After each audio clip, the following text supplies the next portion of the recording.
You're so hypnotic, magical.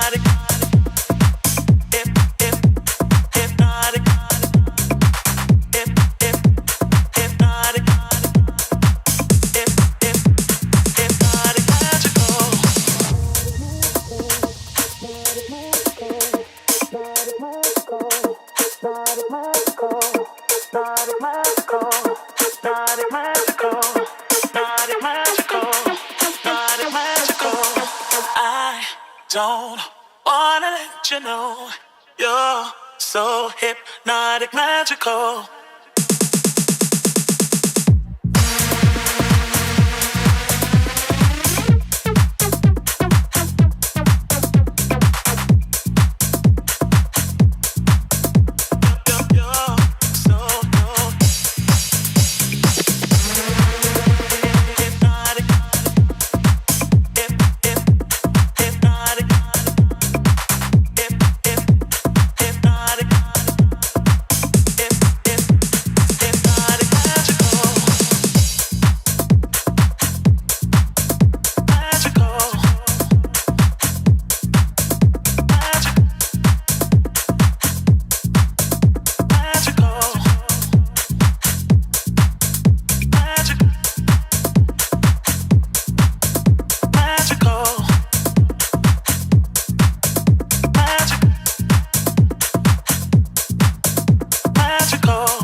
show you something.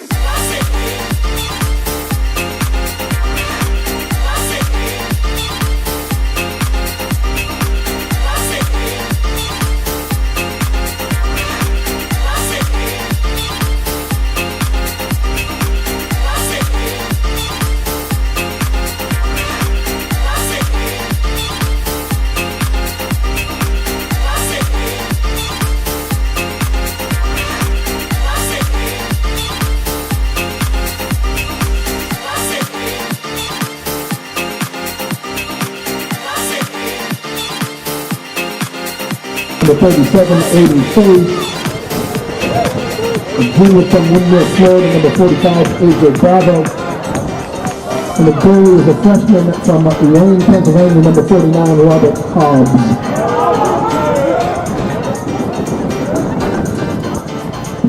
The jumbo is starting on attack. Senior from Chatham, New Jersey, number 14, Matt Gradon. A junior from Madison, Connecticut, number 22, Tony Swank.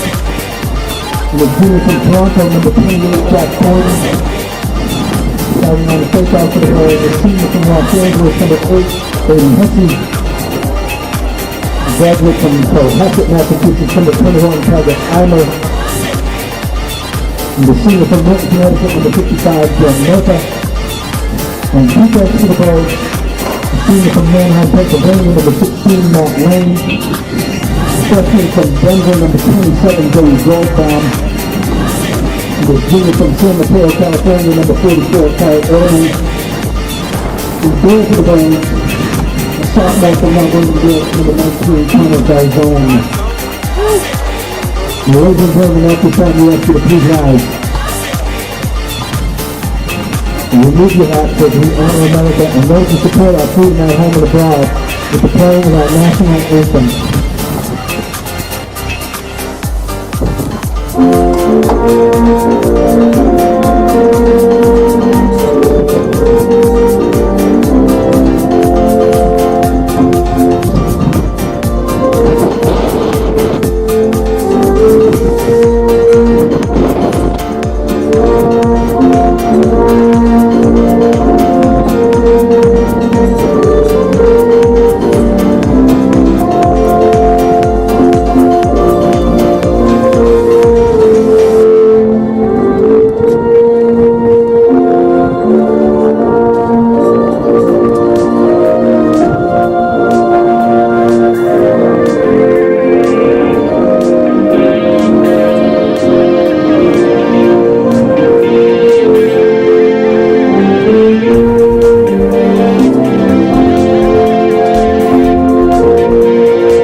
Partnership by student athletes, coaches, and fans. We request your cooperation in supporting the student athletes and officials in a positive manner. Profanity, derogatory comments, and other intimidating actions directed at athletes, officials, team representatives, and other fans are not to be tolerated and are grounds for removal from inside the competition. Thank you.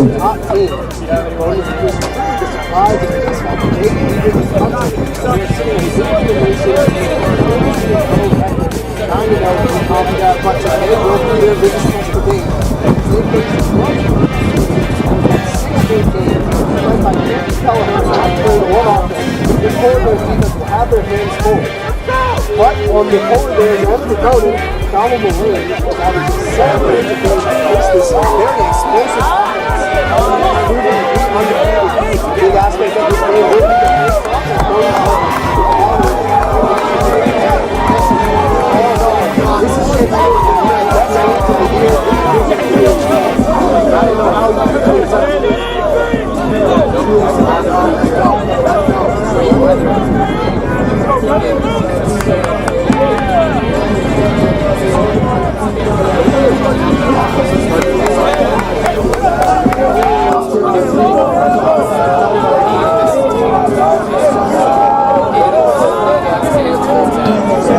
That's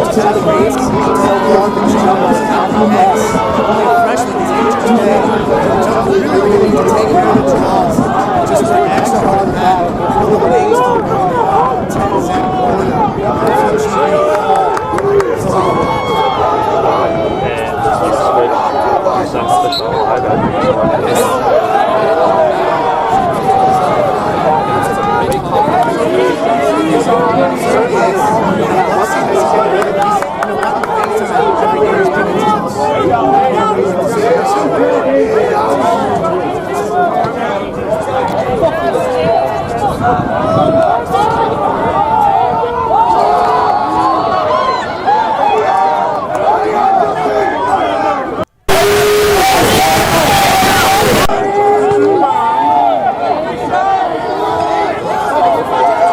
To his left.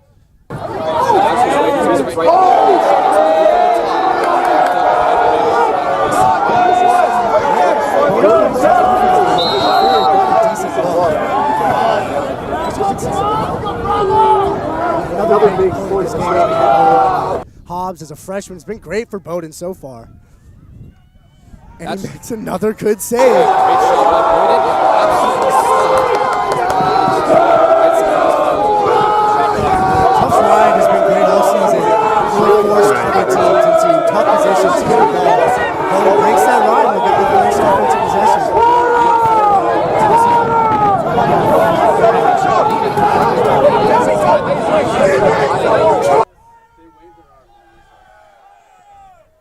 Number 8 now, Matt Ward, bringing it into the zone. Not to be confused with 2006 Twarton winner Matt Ward from Virginia. Mullane now. Oh, good strip there by Jumbo's put Lane. the ball on the deck. And late flag here. Yeah, I like the matchup between Donald Mullane of Bowdoin and Matt Lane of Tufts. Matt Lane's a really rangy defender. You know, he's not very big, but certainly has great footwork. Should be interesting to see. He stripped Mullane there, so going to be just a good matchup to watch. There's a man down unit in.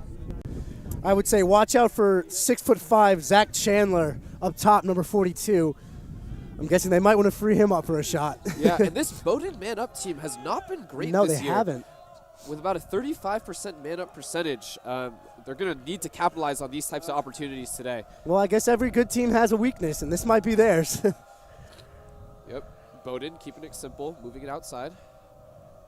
Skip pass, doorstep shot, and that will be an early goal by Chris Fowler, the senior. Yeah, and we just said that their man-up wasn't very effective. Looked effective there. It was a great skip pass. I believe that was Chandler, right? Yeah, it looked like Yeah. Chandler skipping it across the crease to Fowler. I mean, that's what happens when you have such a big guy like that on the point. He's going to draw in so much of that defensive attention that if he can make the right skip pass, it's going to go. So, great play there, and a big face-off right now. Jumbo's got to keep in this game. And Hesse Another has been good win. absolutely dominant so far with 2 clean backdoor exits to himself. No competition there, huh? Bowdoin now. That's Philly guarding him. He's a pretty physical defender. Likes to check, as we see there. Bowdoin almost gets underneath, but that ball is put on the deck. And the Jumbo's coming up empty on 2 straight possessions. Yeah. Like I said, I mean, he's an aggressive defender. Philly certainly knows what he's doing and not afraid to, you know, sell out on those takeaway checks, which can be risky, but listen, that's great play. Hobbs now with the great outlet pass up ahead to Powell. And Bowdoin enters the zone here after their man-up goal. That's Byrne now with it. Guarded by Sturm. Skip pass. Mullane stuffed by Garzone. Yeah, that's a great confidence builder for Garzone to make a doorstep save like that. You know, surprised Mullane didn't stick that. He's almost got 50 on the season. But either way, Jumbo's back on 0 with Joe Murtha. And Murtha, who has been a D-mid, drives all the way in and stuffed again. Yeah, they're going to get him in the crease. Murtha's been great, though, on the offensive end. He had 2 goals last week against Hamilton. Really a do-it-all midfielder. He's a captain, got a lot of energy. He reminds me a lot of Gorno on Bowdoin. Kind of the same sort of gritty D-mid, do-it-all type player. Yeah, great two-way midfield here for both teams. Yep. And that's a great pass up ahead by Philly. Maybe not the ideal shot. They call that possession shot. Just keep the ball on the offensive end. not sure what we're getting here. Shot clock malfunction here.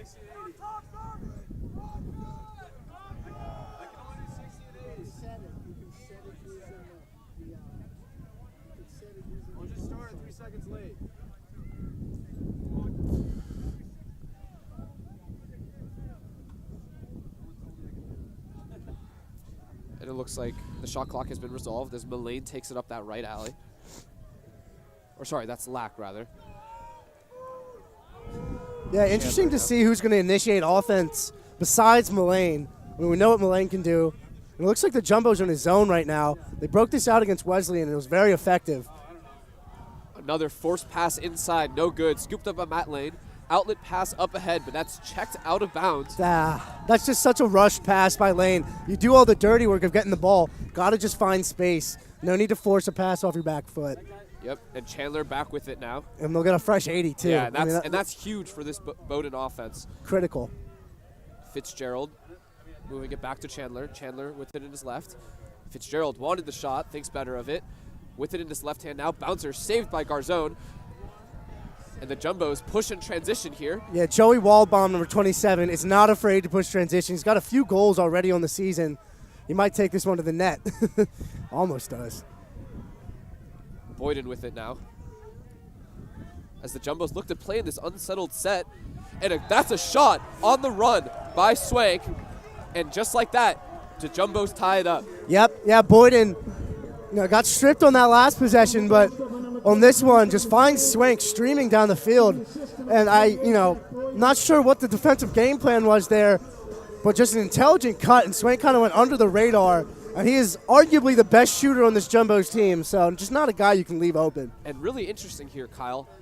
Hesse, who had won 2 straight, has now not entered the game for this third faceoff, replaced instead by Cone. Yeah, Mason Cone's a hockey player too at Tufts. Very physical, big dude. Heard he can deadlift 450, so. But Barnard gets the better of him there. Yeah, interesting. I would have kept Hesse in, at least while he's winning, right? Yeah. But coaches all have game plans, so. Absolutely. And maybe if you throw Cone in and Cone wins one, then you have the ability to throw in a sort of a combo of two face-off guys. Sure, and mixing up the look on the face-off is always an effective tool, but didn't work there.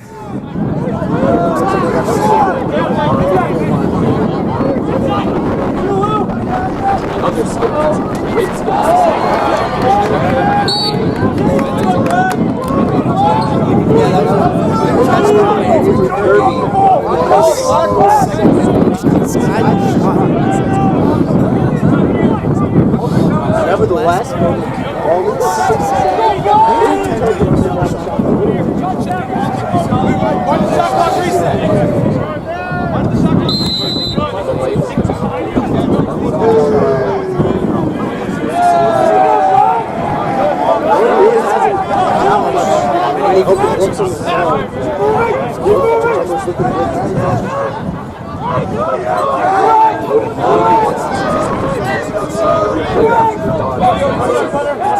they're going to be patient. They're going to be very patient.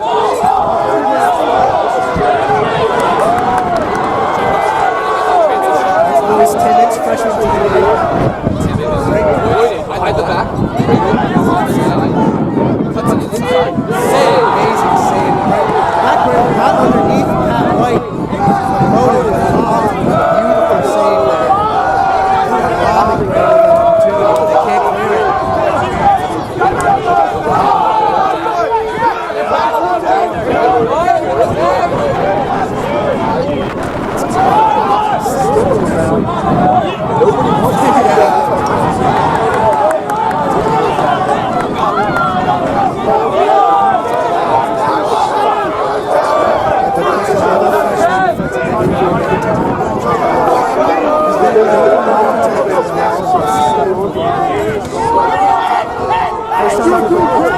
He's too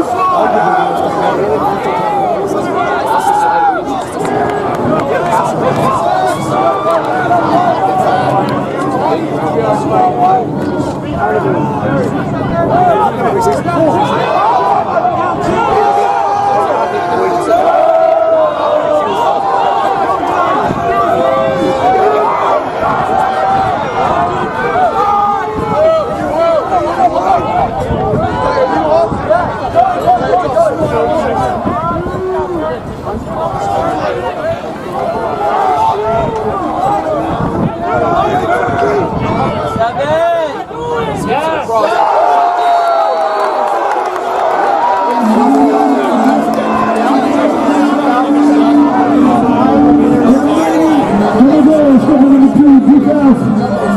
the assistant on 7, Johnny Tagliaferro. Don't be set.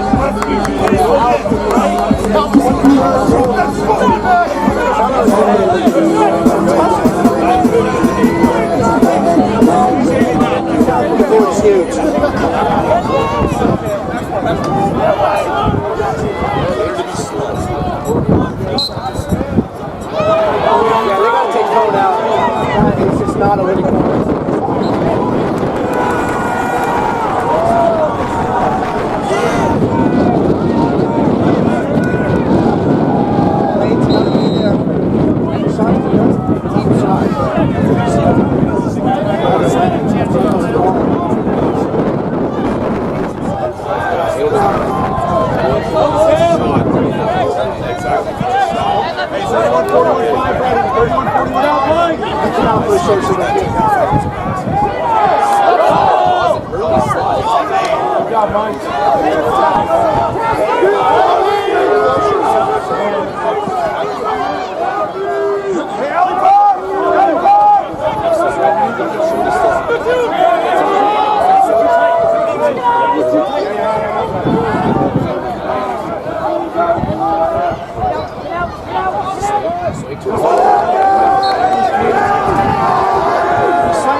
Let it fly.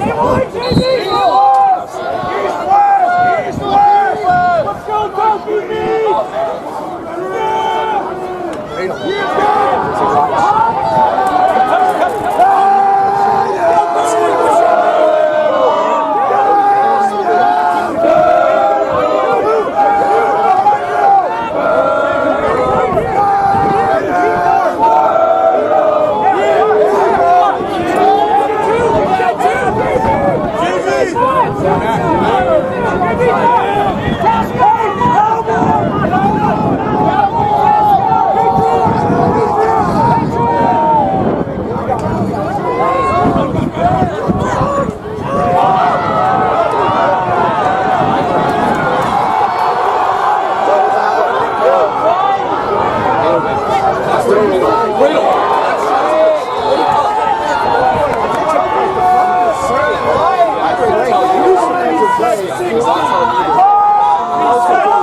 Number 14 doesn't not.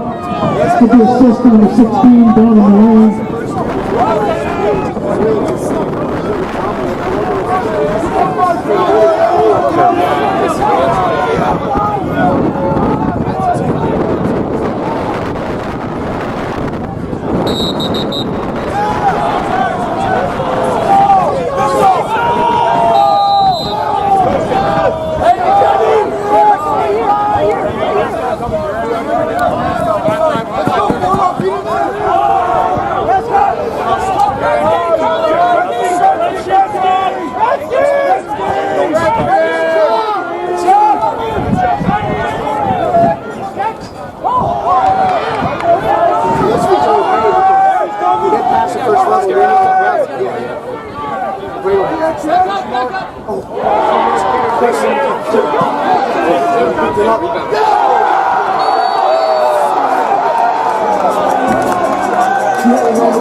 I only said he can hear you. You just can't hear yourself.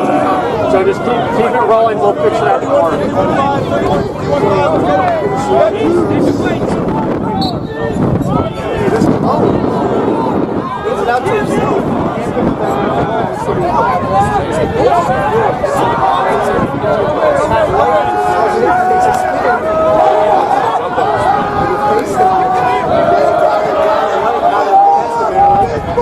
Good player, one of the leaders of this Bowdoin defense.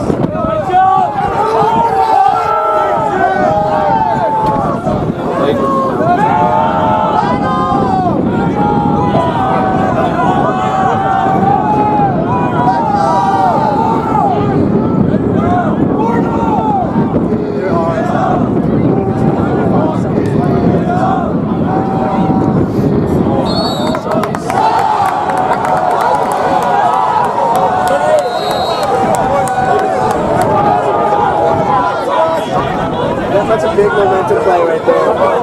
It's all done.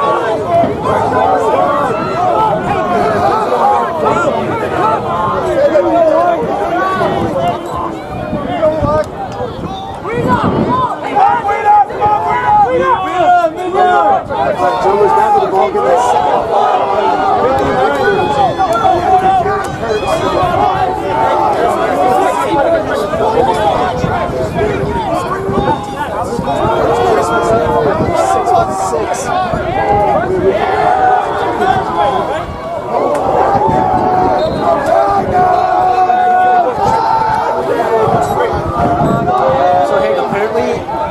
it's like we're hearing the sideline audio.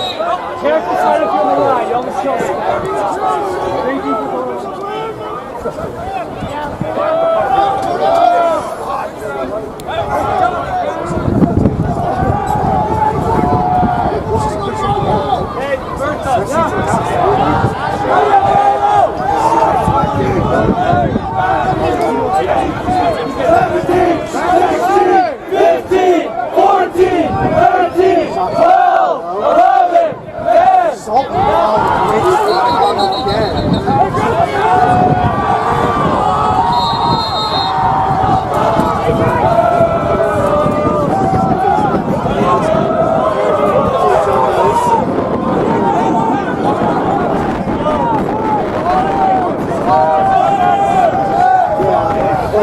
Every time the Johnny's a boss, it's going against the wall. Like I said earlier, he shoots 60 times a game. For any team.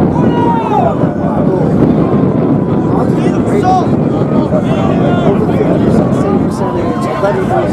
Those are solid statistics as a freshman. Burn takes that. I was watching Burn in warm-ups. That dude was shooting anything. What? It might be the reason why he's got 4 goals this season. Something like that. He has. He's not able, maybe.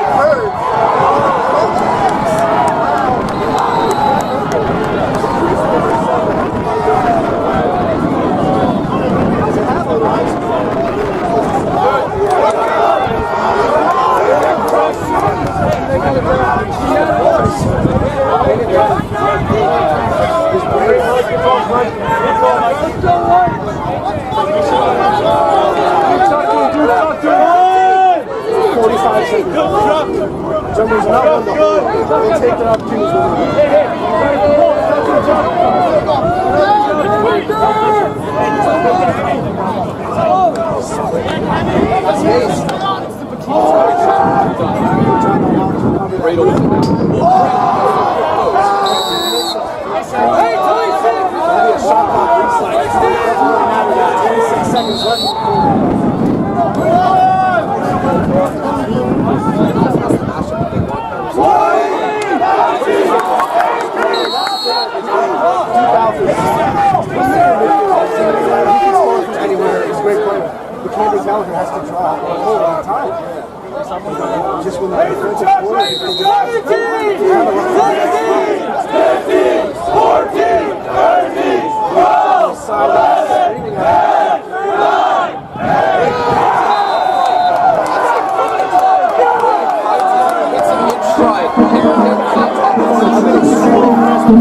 Riley, do you know what's wrong?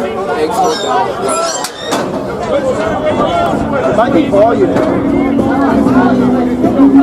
At least on the stream. I think we're getting picked up by the camera. Yeah, I think we're getting picked up by the camera right too. I know, right? It's a lot. That's a great point. Honestly, Yo. Hey, you think we're getting picked up by the camera, Mike? right? Keep an eye on one referee at all times, right? What is going to give you your signal that you need? So whenever it goes out, or whatever the case is, they'll do the signal. Set it, if not, 10 black, holding 30 seconds, just leave the clock where it is. 30 seconds. Hey, 10 black, 30 seconds. Holding.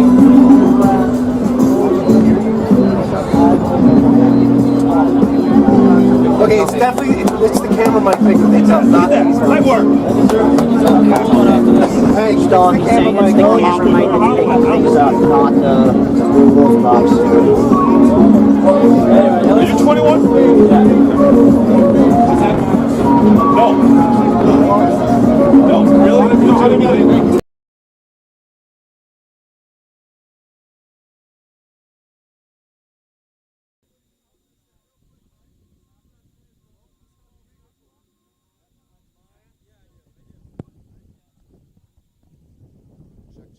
Coaches in their huddles right now. Oh, big gust of wind. Almost got the best of your laptop there. Yep.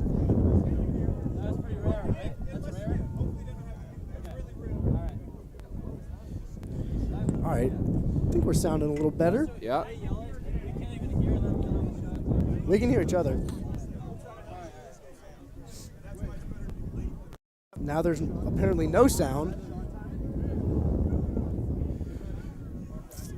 Jumbo's okay, completely mute apparently. But now we can hear each other very good. Oh, we're back on. All right, Jumbo's starting the second quarter on the man advantage after a pretty boneheaded penalty there from Gorno. And it'll be our first look at this Jumbo's man up. Kelleher. And interestingly, Callum Wood, number 47, is on the man up. He hasn't been all season. Oh, wow. my. And an absolute stinger from Swank. Oh, my goodness. That is disgusting. I mean, just the amount of force he puts into that shot, it's insane. He's the fastest shooter on this team. I guarantee you he can hit 100 if he wants. And Swank with his hands free is enough to put the Jumbos up 6-2 in this game. And that's really Tommy Swank's office. He started the season kind of as a man-up specialist. Kurt Brune got hurt, and then you put Swank in there now, and he is just ripping it. He's just been such a confident player since he's gotten more playing time. Really one of the bright spots of this Jumbo's offense. And Hesse, who won the first two, sat out a couple and is back in the game, absolutely has Barnard's number right now. Yep, and we knew faceoffs were going to be a big story as Hesse turns it over. But just to continue there, we knew faceoffs were going to be a huge story with Barnard's dominance all season. And the Jumbos have really taken control of the faceoffs, and I think that's part of the reason they're up 4 right now. Yeah, and after a great move by Kennerson, the Bowdoin offense sets itself up here. Here's the big boy, Zach Chandler. Yeah, Zach Chandler. Being guarded by Sam Sturm, one of the best athletes on the field. And Sturm, not a small guy, but Chandler certainly towers over him. So the Jumbos are back in this zone. And, it kind of looks like they're trying to force the Bowdoin offense towards the middle, towards the long poles. Like Ayers is sitting right there, number 51, ready to make a turnover happen. Mullane with it now, met by Edelman. Yeah, Mullane has not really gotten any free looks. Yeah, Jumbo's offense swarming to him every time he touches the Fitzgerald. And that pass is soaked by Matt Lane, never got to the goal. Matt Lane with the great ground ball effort, scooped up by Sturm. What a play there by Matt Lane. Yep, Jumbo's going to have a 5-on-4. Sturm drives all the way in, shoots, and he scores. Goes 5-hole, and this Jumbo's team is absolutely electric right now. They really are. And if you were to give me, one position that defines this team, it's defensive midfield. It's the guys that do it all. They're tough on D, and they're not afraid to let it fly. Sam Sturm is a very capable scorer, as we just saw there. And for him to get on the board is huge. Get these kind of transition goals that mean so much. When you see a D-mid score as a teammate, you just are instantly more energized. So wonderful play there. Another big face-off. Bowdoin kind of needs to win this one. The momentum is certainly stacked against them. Konu is back at the X there, cannot come up with it against Barnard. Barnard's got some great flow. Yeah, real lettuce coming out of the back of that black lid. Gorno now with it. Moves it up top to Chandler. Yeah, and just, the Polar Bears offense has had no answer for the zone by the Jumbos. I don't think that they can move the ball well enough to kind of dissect the zone like they want to, or at least they haven't yet today. And if I'm the Bowdoin coach here, I'm really giving the ball to Mullane behind and letting him pick apart this zone. And maybe we'll get a first look at that here as Mullane has it, met by Edelman. Well, they're going to stay patient, and I do think that's a good idea. But the pass is getting deflected. It's not really Bowdoin's shortcomings. It's just the tenacity of the Jumbos in this zone. And a stick goes flying there. First yard sale of the day. Edelman puts the ball on the deck. Lack trying to keep it in. Edelman gets it. Gets hit. And it'll be Jumbo's ball. Good tough play there by Edelman. Jumbo's defense, though, as I was saying, just looking very good. Almost, I would say, that first quarter was on their best of the season. Just the way that they were able to hold Bowdoin to not even just a few goals, but a few shots. Yeah, a lot of caused turnovers. Yeah, absolutely. And the Jumbo's offense here looking to keep the foot on the gas pedal. Bradel with it. Setting up his dodge. 3 Bowdoin defenders on him. Rightfully so. Well deserved. Bradel puts the ball on the deck. Great D there by Gorno. Yeah, comes up with it though. Bradel to Kelleher. Kelleher to Alf. Alf drives all the way in, and that is easy come and easy go for Duke Alf. Duke, agile Alf. I mean, it just seems like he gets topside on his defender every single time. He just cuts him off, seals him, and gets to the middle. No one makes it look easier than Duke Alf. Yeah, and Duke Alf has just been an absolute menace from the alleys. Yeah, really has. His 24th goal of the season, I believe. Just such a solid player. It means so much to this offense to have an option like him. Especially when your top guys, Bradel has 1 goal, but it's kind of a schoolyard type goal. Other dudes can step up. It just adds depth and really makes the coach happy. Yeah, and Barnard there with another clean win. He's starting to settle in. Yeah, you have to wonder if switching up Hesse in a cone like this is detrimental to a face-off guy who needs to find his rhythm in a game like this. As 2 former face-off guys, I think we can agree that you'd rather take every single draw than have to sit out. Absolutely. So. And Mullane there, despite having the shorty Joe Murtha on him, gives the ball up.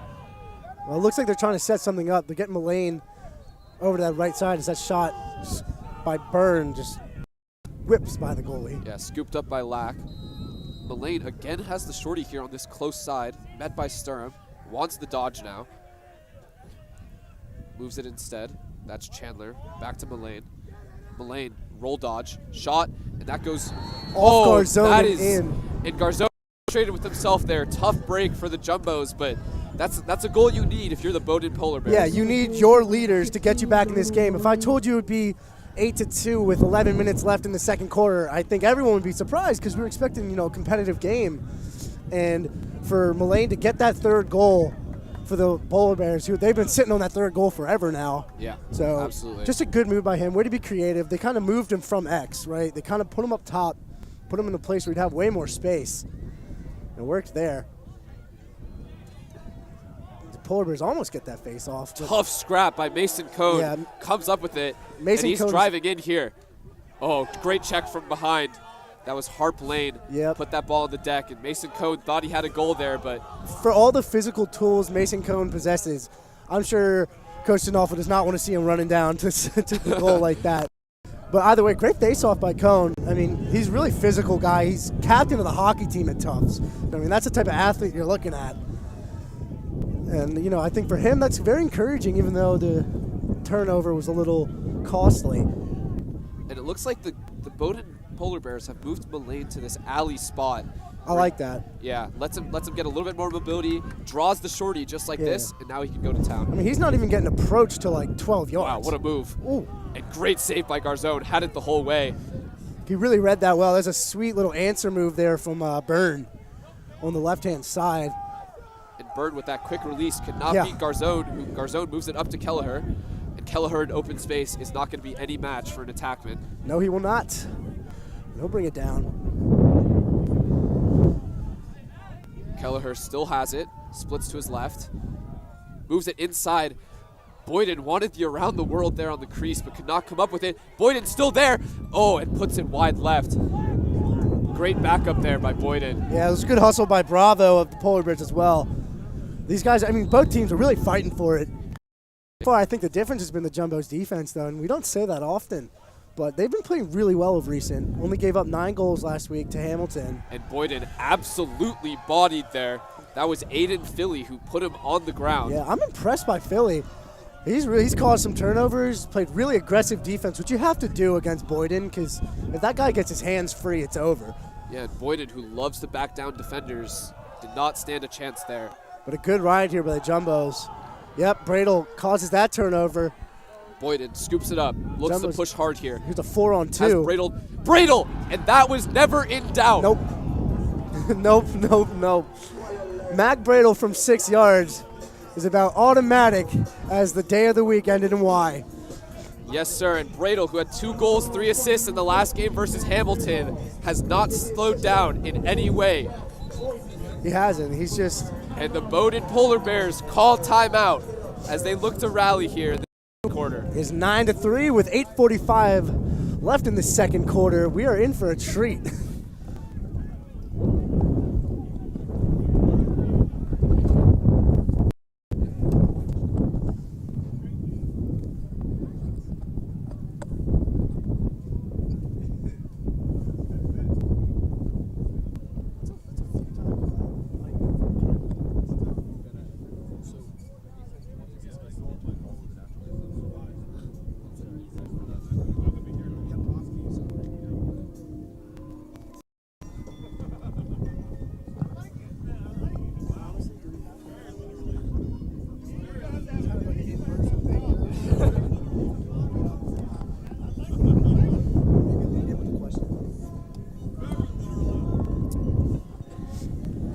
And for the Bowdoin Polar Bears, if you're Coach Mason here, what are you telling your team as we go into the second half of this second quarter? You know, I think I'm telling them that it's going to start on the ground balls because Tufts offense for getting possessions has to be priority number one. They've done all right on the face-offs, certainly not as well as they expected to, as Cone and Hesse have done their fair share of work. But in terms of the offensive end, it's just staying patient, right? Like, rush shots, and what really plagued them in the first quarter was bad passes, trying to do too much on these passes against the zone. To beat a zone, you got to move the ball quickly and effectively and get it to your playmakers like Mullane. who had one from up top that looked good. It looked like they kind of knew how to dissect the zone. Yeah, Nevertheless. Yeah, and I think Mullane on this alley is an interesting look for this Bowdoin offense. Should open up a lot of opportunities, especially when he's with how much of a threat he is from this alley dodge. Yeah, I like it for sure. I mean, Mullane can score from anywhere. He's that type of offensive player. Mason Cone now, met by Barnard. This face-off matchup has been great all night, and Mason Cone gets the better of him, comes up with the ground ball, and that is a clean win for the Jumbos. Huge face. Mason Cone's really stepping up, man. Yeah. He's looking great. And Barnard, who's been facing off at close to 65% this year, has had his hands full today with the combination of Mason Cone and Aiden Hesse. It's got to be his worst game of the season. Bradle. My goodness. Goodness gracious, Mac Bradle. Having everything he could possibly want and more from that exact spot today. You know, I just love the way that Mac Bradle is able to feel his defender. He initiates with the body. Mac Bradle is no more than 170 pounds, okay? And the way that he's able to back into his defender, feel the space, and just the leverage he gets on that shot. This is someone who has a superior knowledge of lacrosse on the field. Absolutely, and just to add on to that, Mac Bradle, who is hounded by the best close defender that Bowdoin has, constantly finds himself with his hands free somehow. Yeah, and that's his third, I believe his third of the day. Yeah, something. Jumbo's up to 10 goals already. It's kind of a blowout. Yeah. But hey, this Bowdoin team's good. I really expect them to come back and get some momentum, but they've just been so stymied by this tough zone. And when Tufts went to the zone against Wesleyan, for those watching who saw that, they really started to play a lot better momentum to the offense. That certainly happened again today. And Mullane, errant pass forced by Edelman, and the Jumbos are going the other way. Yeah, Bowdoin has no answers right now. No answers on D, no answers on O. It's going to be really tough for them if Tufts can keep on this run and just keep digging deeper. Yeah, Joe Murtha now carrying. Oh. Sturm wanted two. Sturm wanted that real bad. And Bradle, great move there. Philly just couldn't get it. Bradle looks to go quick here, finds Murtha. Murtha within his left hand, time and space, shot and score. Ooh, Joe Murtha. Murtog, they call him. What a play. You know, we don't see him score with his left very often, but he's just proving himself as an all-around player. Him and Sturm, very similar players. Yeah, I was going to say, these D-middies for Tufts today have been absolutely outstanding on the offensive side of the field. I mean, they've been difference makers. Yeah. And D-mid is such a unsung position on the lacrosse field for Murtha and Sturm to make the effect they've made so far. Just very impressive. Not to mention the lockdown D. That's going to be a violation of Barnard kicking the stick. Looks like some sort of discussion there. I mean, it looked pretty obvious. There should be no discussion. Yeah. Del Cristo with it now. There are two things that absolutely trip up refs, and it's face-offs and crease violations. Christmas with some pace there, moves it across the crease. Great pass up top. Swank hounded by two. He's got a double. We get a timeout. Yeah, good time out there by the Jumbos. All right, so it's 11-3 Jumbos with 7:11 left in this second quarter. Second quarter moving a little slowly because there's been a lot of goals and timeouts. But coach is in the huddle. Coach Dinolfo has to be probably the most happy he's been all season. Yeah, I mean, this looked to be the toughest matchup of the season, and the Jumbos came out hot.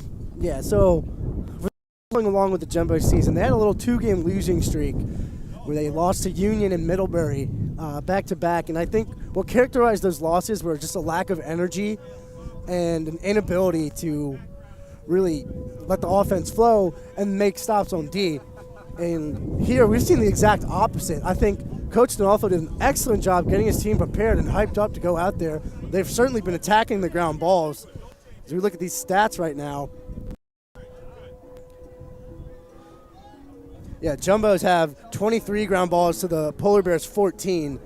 So if you want anything that'll really tell you the story of the game, it's that. In terms of face-offs, Jumbos have won 8 to the Bowdoin 7. And then shots on goal, Jumbos 23, Bowdoin 6. And I think that's really the nature of this zone defense. Not giving up the looks, really pressing out to your man when you have him in your zone. Yeah. And it's making it tough, especially for players like Mullane, who really need those opportunities to get themselves into this game. You know, just going to have to test Garzone from deep. Because the thing about this zone is it's very packed in. It's, they're meeting guys at 12 to 15, which most really good shooters like Swank on Tufts are going to be able to can those. Mullane can can those. I'm sure Chandler can too. So it's got to be less, contested passes and just more shots. Bowdoin, Swank, and great save there. Scooped up by the Jumbos as Christmas then puts the ball on the deck and Bowdoin scoops it up behind. Yeah, got to feel a little bad for Hobbs, who already has 12 saves. Just getting absolutely shelled. Bowdoin another shot, another save. And a tough ground ball scooped up by Swank, and Swank looks to go hard here, moves it behind. Bradel with his head up, behind the back. Christmas wanted that one bad. I think that was Salton. Good job by You're Salton. right, great call. That was that. Cole Saltman. Now Christmas, wow, tough bull dodge. Not often do we see the 6'6", probably 240 man go down. Nevertheless, Jumbo still got it. Christmas couldn't come up with that crease pass. Looks to scoop up the ground ball now as we have a tough ground ball in that back left Another corner. one controlled by Tufts. I mean, this is incredible the way that they're attacking these ground balls and winning them every single time. Absolutely, and these possessions add up. Oh, yeah. The Jumbos here have been crushing on this attack now. Kerr's with it on this close sideline. Rolls back to his right. Jitterbug type player. Bradel. Wow. Somehow Bowdoin puts that on the cage.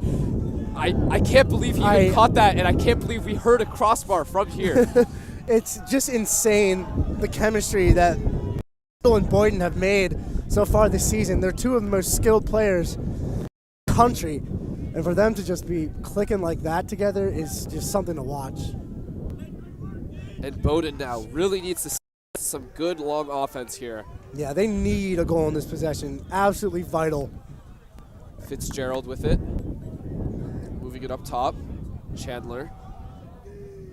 And one thing I'm noticing from Bowdoin is they're passing the ball to each other and just sort of walking, like not even trying to dodge the zone, which can be done. So, if I'm Coach Polar Bears, I'm really telling them to get them moving. Oh. Wow, great move. And that is a good way to get back into this game as Fitzgerald toe dragged the check and pinned it top right.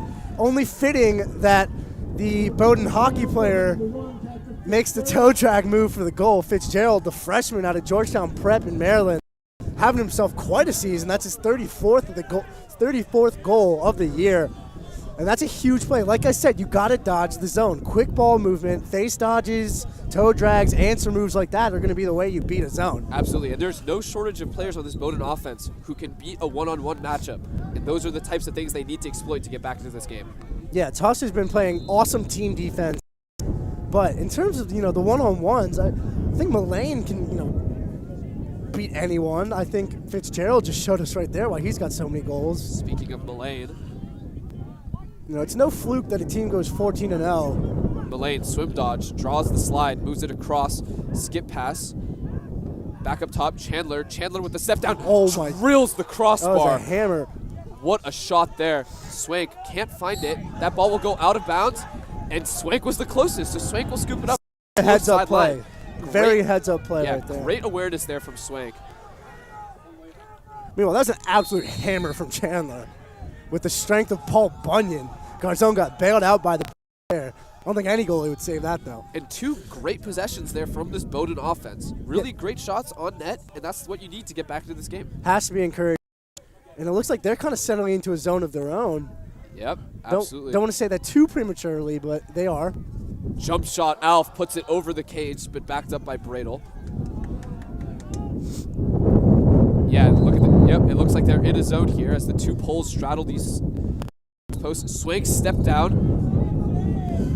Some sort of violation or something. Heard a whistle there, not sure for what. But Hobbs with another big save. Yeah, look for Jumbos to be aggressive on this ride, and they are. Great ride. Bradel can't pick it up, though. Yeah, first time ground ball, but Bowdoin can't come up with it either. Bradel, great cross street pass. Swank with the BTB, but puts it wide. Yeah, that's Nate Ryan of Bowdoin, who could have had that ground ball. Kind of just tried to avoid contact, it looked like. You really just got to scoop through there and up. So unfortunate for Bowdoin. They just played a good long defensive possession, and now right back to it. And some sort of discussion on the field. That was a pass or a shot. From our angle, certainly looked like a shot. That's a shot. But not a discussion. Yeah, the Bowdoin coach here very insistent that that was a pass, but.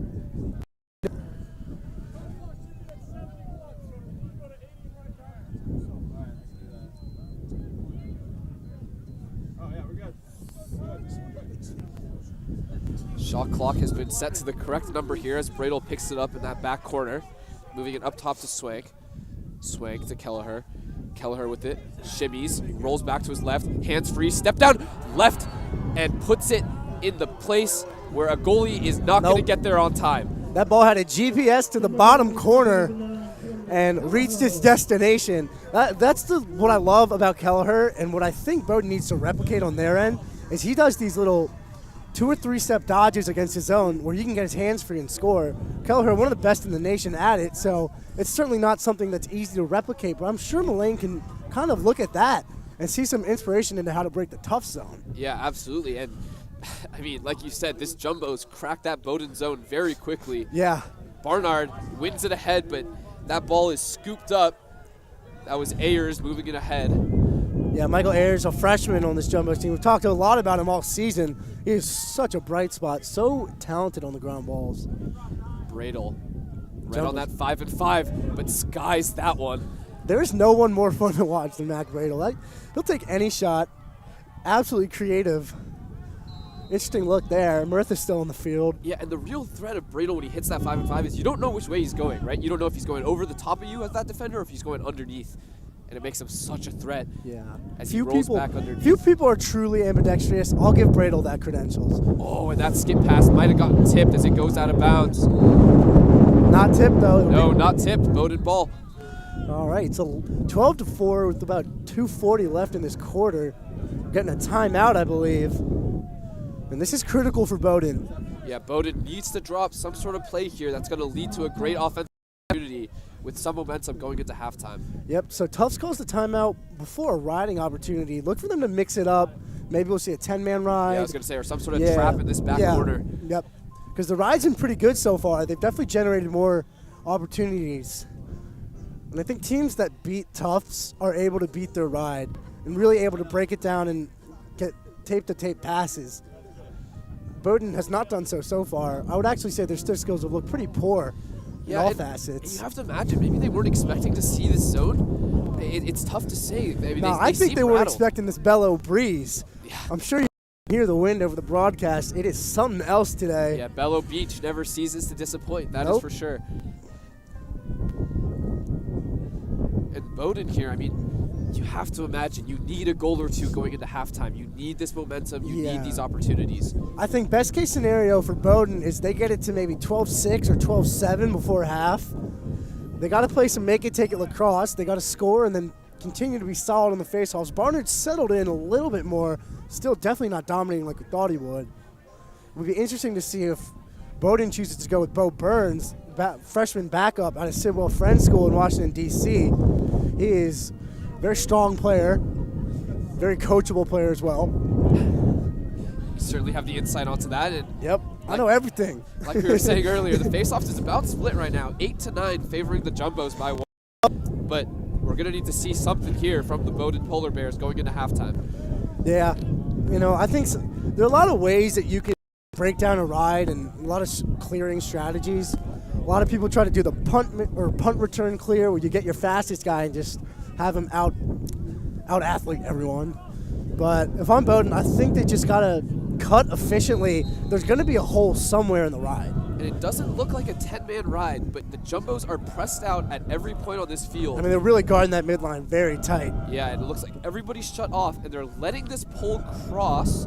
He's going to find a double. Yep. Oh, that's a great clear. Yeah, great pass, great clear. Chandler now driving with some pace. He has Mullane in this top right corner. There's Gorno. Gorno's not afraid to get in the mix on offense. Fitzgerald with it now. As the Polar Bears sub their defensive middies and look to get an offensive set here with about 2 minutes left in this second quarter. Kirby now We've seen Kirby a little bit on the second line. Polar Bears just trying to mix it up. And that pass is almost intercepted, but it is ultimately scooped up by Edelman. And Edelman has been an absolute threat, but that ball is tipped. Garzone needs to make a great one-on-one save, and he puts it out in front. And now the Jumbos are going in transition the other direction. Garzone with arguably the worst pass of the year. Eimer, save out in front, and that is in. Lewis Timmons, the freshman, follows it up. They called it a scrappy score, and just talk about the momentum swing, Niles. I mean, Garzone had an absolute cupcake of a pass. I've never seen him do something that bad. Redeems himself with a beautiful save. Eimer shoots it robs, but Eimer gets so much velocity on his shot. Timmons very intelligently follows up for the cookies. Absolutely. It's like a hockey slap shot that you're putting on the goalie's pads, hoping for that rebound out in front. And Jumbos with some great end-to-end play there. Can we give Eimer an assist there? And Hesse went early, and that'll be his... I guess that's the third violation of the half. Huh. Those kind of crept up on us. Yeah, I must have missed the second. I saw the first, but... All right, yeah, so for those that don't know, if either team has 3 face-off violations in one half, that results in a penalty, and then every violation after that will also be a penalty, just for So Bowdoin will get a man-up opportunity here. They scored in their last one. But again, this has been something that has bothered them all season. But like you said, 1 for 1 today, so let's see what they can do. They need this goal. I mean, you're down 9 goals to a team that is shutting you out on both ends. Yeah, not going to get a better look than this as Chandler with it now in this top corner. Moves it down. Chandler back with it. Fitzgerald up top. Watch Lack on that bottom corner. Fitzgerald sneaks that one past Garzone. Shot. And like we said, this Bowdoin Polar Bear offense is certainly a threat to score at any point, and they showed us there. Fitzgerald's a good player. He's certainly shown that he has a nose for the goal. He strikes me as the type of guy that shoots for white, doesn't try to pick a corner, just tries to beat the goalie. That was a really well-placed shot to beat Garzone. That's his second of the day. So a big momentum goal there. But like we were saying earlier, they got to get this game to within at least 5 or 6 before the half ends. And Barnard there trying to come up with the ground ball, hounded by Hesse and Sturm. Here's Gorno's got a bunch of GBs on the season in the mix. He's getting pushed. And you can see that as he is willing to scrap it up. All right, black ball. Comes up Bowdoin ball, and Bowdoin here, with about a minute left on the clock, has time to tack on another one. Oh, Sturm wanted the wraparound, but couldn't get it. That's a risky check. Lucky Bowdoin didn't. Oh, skip past, but whistled. No way. Top 5 worst timeout calls ever. Oh, man. They had Peter Kennerson wide open on the crease. Tough whistle there for Bowdoin, but I guess they want to draw some play out to beat the zone. Yeah, frustrating timeout there if you're... They do say transition beats the zone, so that's really tough. Yeah, Kennerson got to be bummed out there, missing out on a scoring opportunity as he was wide open on that crease. Yeah, that's a just tough play there. Kennerson actually has 2 goals and 7 assists on the season, so I'm not sure.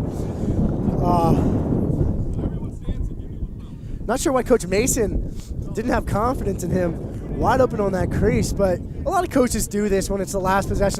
They want to call a timeout and implement kind of like a must-score play. Yeah, run one of your set plays, right? Something where everybody knows what's going on, everybody's on the same page, you're in a settled set, and you get the shot that you want. And I don't think it's necessarily been like the offensive philosophy that has troubled Bowdoin so far by the zone. I just think they're making passes. Jumbo's getting all over, and they're really not moving the ball well. When they do attack the zone, like we've seen, like Fitzgerald's done a few times, they get good looks. Yeah, let's see what the Bowdoin coach drew up here. It's really about stick skills. Yeah, Chandler carrying across the top of this zone. Behind with Mullane. Watch. To isolate Fitzgerald on the backside. Oh, wow. Great shot by Byrne. Yeah, what a shot there. Byrne had it the whole way and absolutely painted that top corner. So, Coach Mason, I do apologize for calling that a top 5 worst timeout. That's a great play. And Byrne's a great shooter, as we've seen multiple times today. That's a nice 3/4 release. It's tough to save as a goalie. So Bowdoin getting the momentum that they wanted before the half. Yeah, it's a huge face-off. Yeah, don't look away now. Bowdoin creeping right back into this game, 13-6. Hey, this is a team that is 14-0. They're not going to go die like like that early. Code, Another great face-off. Great face-off, Mason Code. Code. He's going to go to the goal again. Drives. Oh, bouncer outside of the net. That ball did not have a chance of going in. Code sprinting off. Bowdoin have 10 seconds. Yeah, not sure they know how short the time is here. Chandler with his eye on it, feeds it inside. Mullane, wow! Mullane in transition, fading away from the goal with 4 seconds left, puts it into that bottom corner. Just like that, Bowdoin gets it to within 6. We said they needed to get it around there. Just heads-up play. Really good feed there by Chandler. He whipped it into Mullane, and who else would you want to target in the middle besides your best ball handler? And just a great shot. Kind of deflating if you're the Tufts Jumbos. You're up by 6, but you're feeling momentum-wise like it's a tie game. And Mullane, who is second in the NESCAC with goals with 48 on the season. It's not 48 anymore. Yeah, adds his 49th. And, I mean, Bowdoin is right there. Yeah. And I think that was actually his 50th, Niles, because he had one earlier. Yes. So congratulations to Mullane for the 50-piece on the season. And we have got a great game. Jumbos came out striking hot. But Bowdoin with a nice run to end that second half. Anticipated a good battle between heavyweights, and we have gotten one with just a great first half. And we are excited to see you for that second half.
Welcome back to Bellow Field.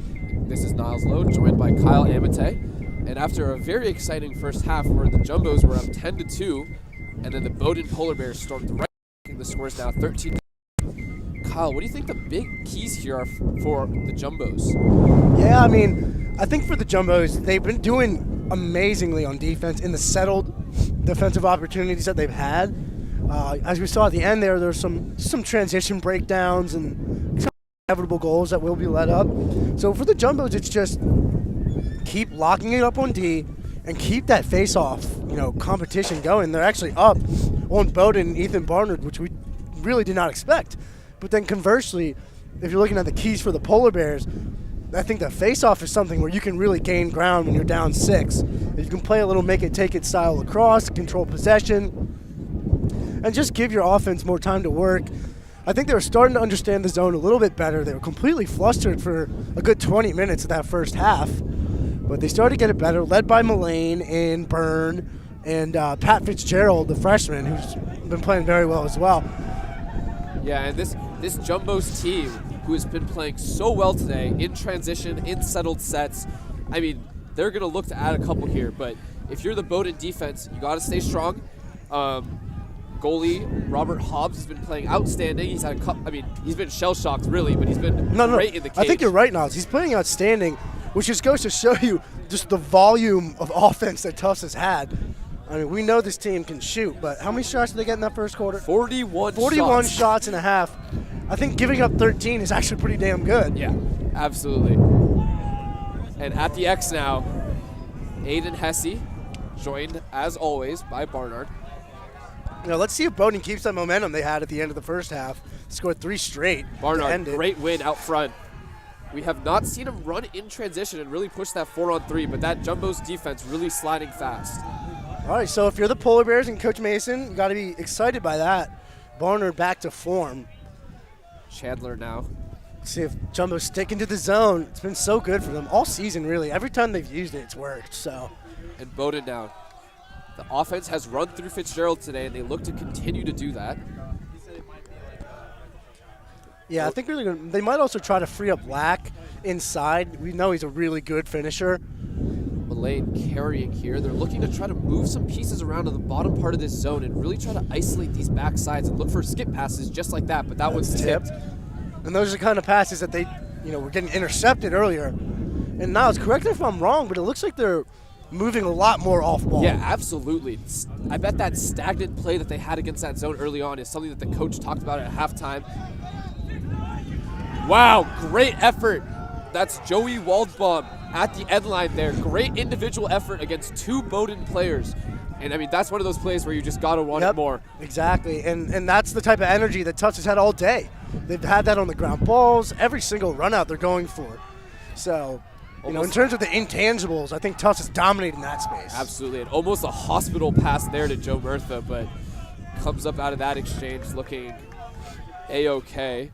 Great find on the crease. Mac Bradle hitting that top corner. And Mac Bradle has been an absolute menace on both of these 5-and-5s today. Kelleher to Bradle, how many times have you heard that? It's just this Jumbo's transition philosophy. They had, most of their defensive personnel still in the field, but it does not matter. Kelleher got it. He chose to go. And Bowdoin, who's trying to set up in a zone of their own, just can't set up in time, and they're giving up wide open looks. And that's what this transition game brings, right? When every player's a threat to score, it's so difficult to play in transition. And that's when Tufts is at their best.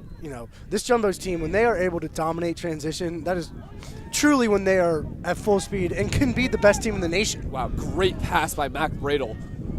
Timmons. Shot, wide. Goes wide there. Timmons, one of the 3 D-mids to get a goal in that first half. Lets you fly again with his offhand this time. Swank with it now behind. Moves it to Bradle. Bradle drifting away, trying to draw the defender out of this zone. Swank carrying. Wow. Tough shot there and puts it over. It's good heads-up play by Kelleher to run that out. There's no one at X. Refs have been very strict today about making sure that players are starting at the correct spots at the correct times. Yeah, sometimes you can gain a little edge if you get a little running start before the whistle, but all in all, not very consequential. Bowdoin now with it. Skips it back to Kelleher. Kelleher shot off the dome. of Gorno. Yeah, Gorno, tough play there, and Edelman will carry it across. And the Jumbos do not reset the shot clock because that did not reach the goal, but Nope. they look to push here.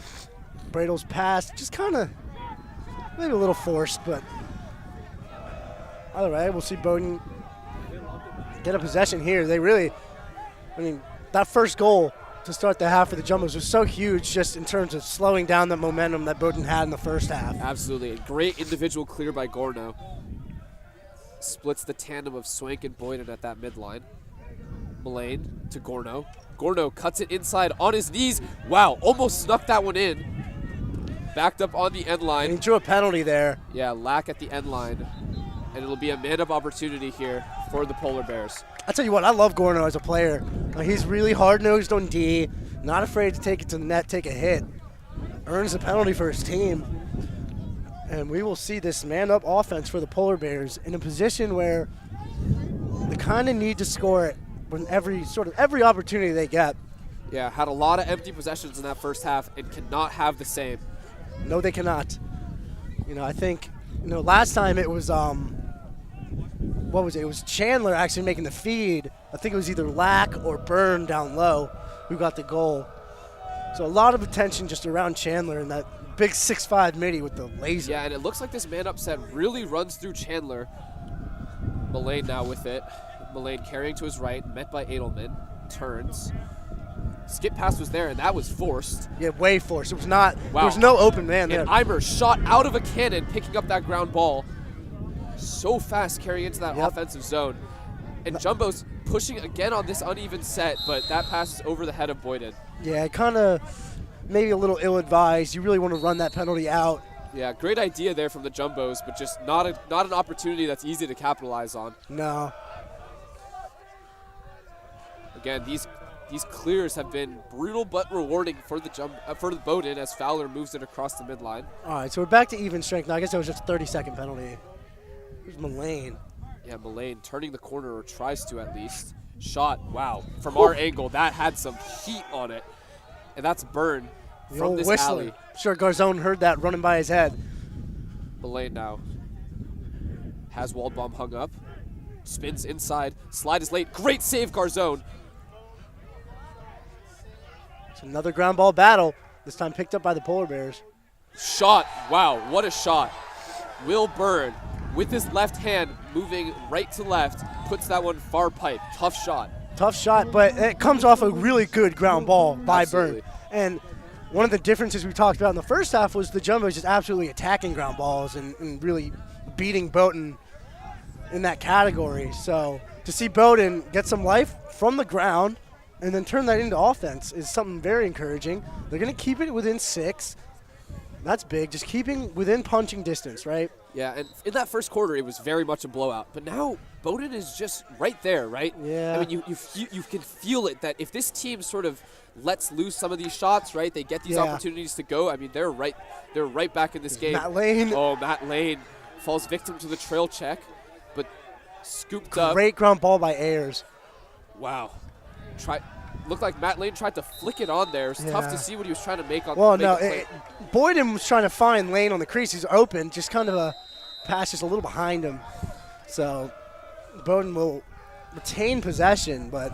And these are the opportunities you need to capitalize, right? Yes. When the Jumbos make a mistake like this, you absolutely need to go down on the other end and score. Because, Niles, to your point earlier, we were talking about, Bowdoin getting momentum and having to score. But what really is going to dictate this game is just, how efficient and effective the Tufts offense is. Because they were super effective in that first half, scoring 13 goals. Absolutely. And, it's hard to come back from 6 when the other team just keeps scoring. So, especially when Barnard's not dominating on faceoffs. On that last one, he won it forward, but it went straight to Matt Lane. And it looks like the Polar Bears are burying 2 guys on the crease here into this zone, trying to really occupy those defenders inside. Oh, another toe drag. Fitzgerald, another toe drag. Dude, he's got to patent that move. Dirty move, and now the Jumbos are in transition. They've been a little sloppy in transition, though, this half. And smartly settling it. Yeah, Boyden realizing that the Jumbos need an extended possession here. They do. Defense has been working. Kelleher now with it. Has the matchup that he thinks he wants, but instead moves it to Alf, who's running down in transition here. Alf back up top. Good defense there from Nate Ryan of the Polar Bears. Tagliaferri with it. Roll dodge. Gorno, he plays so physically. Yeah, Gorno fought through that screen to stay on Tagliaferri and did a great job of Here's it. a good matchup. Swank on the short stick. Look for him to use his body. Swing, trying to get underneath, moves it behind. Actually, pretty good D there by Liam Ford. Yeah, great defense this possession from the Polar Bears. But it just takes one, right? Yep. Boyden gets underneath again. But this defense holding strong. And without 15 seconds left in the shot clock, Jumbo's got to get a shot off here. Tagliaferri moves it across the swing. Swing with the short stick matchup. Moves it inside. Alf! Oh, that looked like it. I mean, we'll get the shot clock reset, but that looked like a goal. Tagliaferri rolls and skies that one into the corner. And Alf with a great take there, resetting the shot clock. Yeah, you know, I didn't realize that the shot clock gets reset on side netting, but I guess so. Oh, Bradel puts that one to the left of the cage, but backed up by Boyden. And again, these Jumbo shots are peppering the net. Yep. It feels almost inevitable on a possession this long that a goal finds its way in. It does. Barring a turnover or a great save, I just don't see how this possession could end otherwise. Yeah, Swank now. Bradel, great shot fake. Moves it behind. And a great save. A great save. But and Kelleher there for the ground ball. And another shot clock reset. Kelleher finds Boyden. Boyden, step down, didn't want it. Fights his way inside, shot, and score. What a great possession from these Jumbos. Tell me, you watch that goal and tell me that Jack Boyden is not from Canada. The way he just keeps it in his right, does a little hezzy on the shot, gets inside, buries it. That's just the type of skill set that Tufts, really has never had before. A type of guy like that who can just operate from even the smallest of angles. And in terms of, offensive firepower, having a guy who can just individually dominate a defense like that, like Jack Boyden can and has all season, just so beneficial. And it looks like it'll be an infraction on the Jumbos at the faceoff. So both faceoff guys here a little jumpy at the dot here. Yeah, I mean, we saw Hesse draw the penalty for the third violation on that in the last half. There's Byrne. Wow, Byrne. I think Byrne might single-handedly will Bowdoin back into this game. Yeah, Byrne having everything he wants right now. Just needs them to start to land. Because when they're on net, they're going in. Yeah, absolutely. And Byrne doing a great job of really freeing his hands up at that spot, right? He's getting these uncontested Certainly. shots. And here he is now. Byrne moves it behind the cage. That's a Lack. Lack now. More of to a Mullane. finisher. Yeah, he's going to get it off to his distributor. Yeah, Mullane trying to run a two-man game, it looks like. Fights his way inside. Edelman's playing very patient Draws a defense. slide. Chandler, worm burner. Can't get it to go. And it's backed up again by the Jumbos. And those are the offensive possessions that really hurt you, right? Yeah. You play this great defense down at the other end, right? And Gotta- then you come up here and you look to set up a long possession, and instead you have these shots that Yeah, aren't I backed mean, up, right? Going the other way. And now, in a tie game, that's not very discouraging. But when you're down by 6, everything matters. Got to get shots on cage. Yeah, absolutely. Bowdoin just hasn't been shooting that well. And wow, Bradel almost had a wraparound goal there, but backed up by Swank. Swank now with it. Moves the ball up top. Kelleher has Gorno on him. Bradel, step down, shot. We heard the netting, but that was the outside of the cage. You can just tell how badly Bradel wants that near pipe. Yeah, he's hunting that near pipe. Boyden now with it. And in this zone, he's going to have all the time he wants back here. Bradel, pump Has he? fake, gets his defender to fall, but passed too high as he was off balance trying to make that pass. All right, so if you're Bowdoin right now, it's 15-8. Got a clearing opportunity. You've been really struggling to score in this zone, but getting decent looks at least. I don't know. I mean, Niles, what do you think here? I mean, if you're Bowdoin, you got to be willing to here's play Gorno. patient, right? Like, those are the passes that They have to go. right. If everything's going right, then that's a goal. But if everything's going wrong, like it is right now, it's just a turnover, right? Yep. So if I'm Bowdoin, I'm settling in, right? We're playing against the zone. Really move the ball around. Find those shots that you want to take, right? Put the ball Yeah. in the hands of Byrne. Put it in the hands of Fitzgerald. Let them take those shots that are high percentage opportunities, right? Yeah, surprised you didn't say Mullane there, but Either way, he's certainly another contributor. Yeah, absolutely. No disrespect to the rated NESCAC Player of the Week. Looks like Kelleher just kind of turned that over. That's AJ Bravo now flying up the field here. Yeah, Bowdoin just needs to settle it.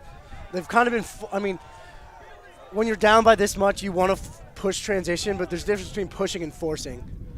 And that's a great opportunity there, right? Mullane drawing the slide, finding the open man. And that was pushing, not forcing, right, Niles? I mean, absolutely. Mullane, if anyone's going to quarterback this offense and, make the right passes and the feeds that get wide open looks like that, it's going to be Mullane. Lack, we know, is a very good finisher. He's shooting above 50%, almost unheard of. But so, Bowdoin gets it to within 6 again, but they haven't really been able to break this deficit. Yeah, and you need your face-off man Barnard here to step up big, and he's starting to really click in here in the second half. It's a good win. Falls down. Really unlucky opportunity there. For Bowdoin, it's about finishing plays. Yeah. They've done a lot of good little things right, but when it comes to just finishing the play and getting it to your offense or finishing a defensive possession, getting the ground ball after a shot, that's where they haven't been there. And part of that's energy. And, the Jumbos, without a doubt, have had more energy so far. Yeah, that's really just an unlucky opportunity there, right? Great face-off win and just takes a slip on this Bellow field. Yeah, but either way, if you're running into a long pole as a face-off guy, you're asking for trouble. Absolutely. Tagliaferri now with it. Moves it to Kelleher. Kelleher splits it to his left. Murtha here making his way off the field as we wait for the offensive subs. Here's Alf. And Murtha has been an absolute workhorse on this field today on both ends of the field. What's new? Absolutely. Well, Bradle loves these hung situations.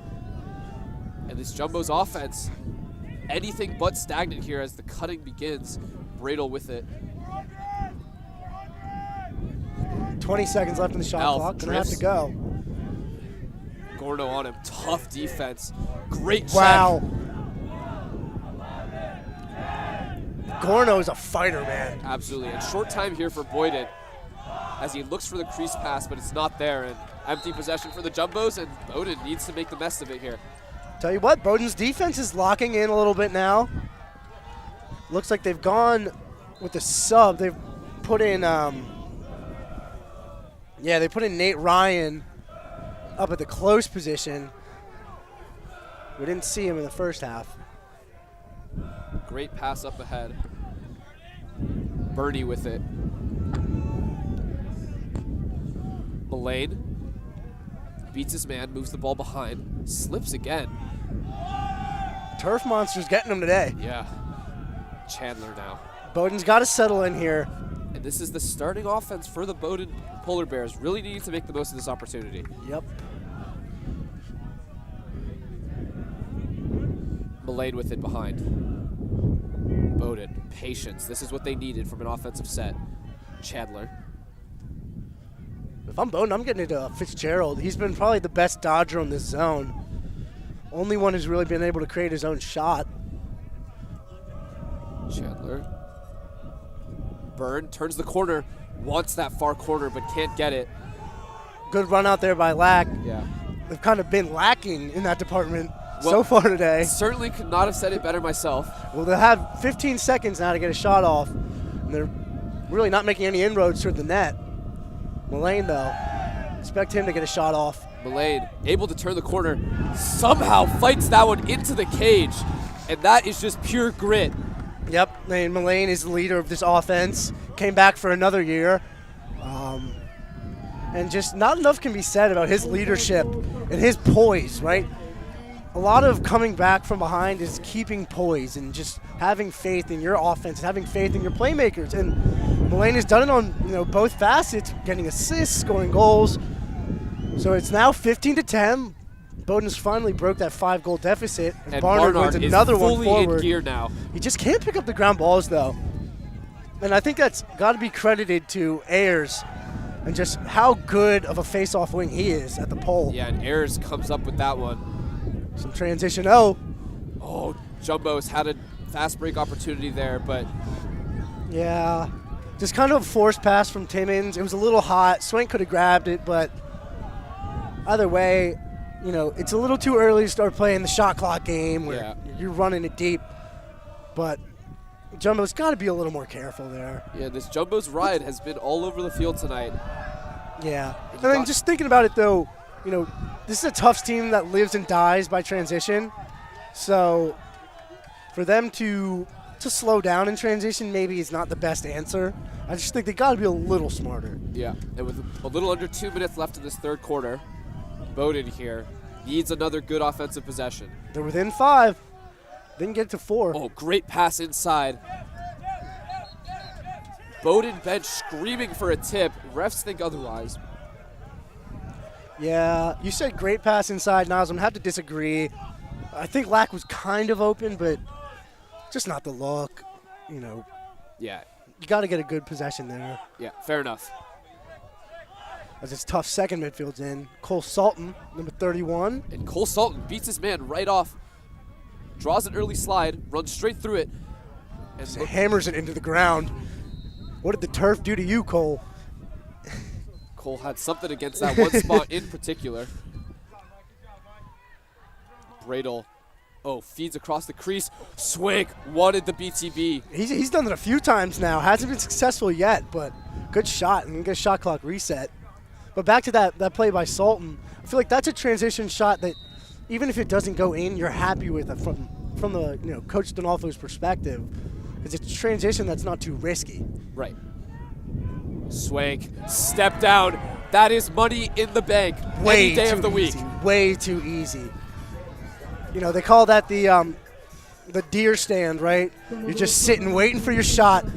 And if there's any better distributor in D3 than Mac Bradle, please show him to me, because that was absolute pinpoint feed. And Tommy Swank with the fireball to that far post.